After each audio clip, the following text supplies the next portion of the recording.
Hi అండి. ఈరోజు ఆలు మెంతి పన్నీర్ కర్రీ అండి.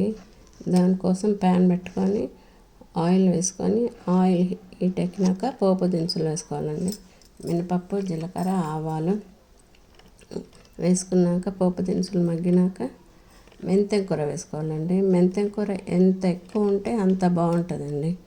నా దగ్గర కొద్దిగానే ఉంది, అందుకే కొద్దిగానే వేసానండి.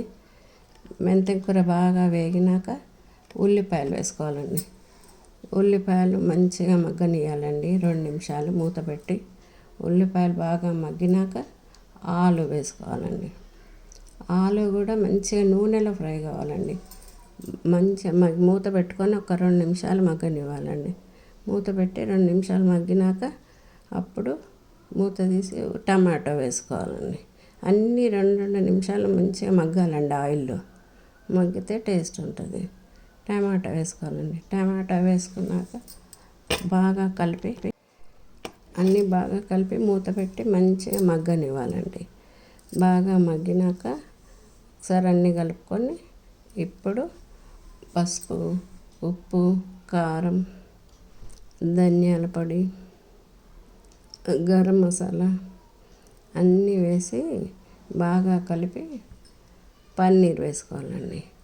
ప్రోటీన్ కోసం పన్నీర్ తినాలంటారు కానీ ఊరికే పన్నీర్ తినలేము కదండి. అందుకే కొన్ని కూరగాయలలో పన్నీర్ వేసి వండుకున్నా చాలా బాగుంటుందండి.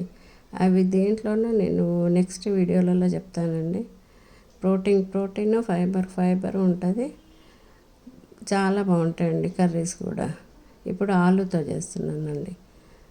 పన్నీర్ వేసుకొని పన్నీరు వేడి నీళ్ళల్లో కడుక్కోవాలండి. కొంచెం వేడి నీళ్ళల్లో వేస్తే మంచి మెత్తగా అవుతాయి. ఆయిల్ ఎప్పుడు ఫ్రై చేయొద్దండి. పన్నీర్ వేడి నీళ్ళల్లో కడిగి వేసుకొని మంచిగా కలిపి కొన్ని వాటర్ పోసుకొని కావలసినంత వాటర్ పోసుకొని మూత పెట్టుకోవాలండి. మూత పెట్టి 2-3 విజిల్ వచ్చే వరకు ఉంచుకోవాలండి. విజిల్ వచ్చినాక మూత తీసినాక బాగా కలపాలండి. గ్రేవీ మనకు కొద్దిగా థిక్గా కావాలనుకుంటే ఉడికిన ఆలుని అందులోనే కొంచెం స్మాష్ చేసుకోవాలండి.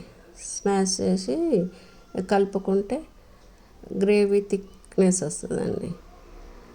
అంతే. గ్రేవీ థిక్నెస్ అయ్యాక మంచిగా కలుపుకొని కొత్తిమీర వేసుకొని స్టవ్ దించేయడమేనండి. అంతే. ఆలు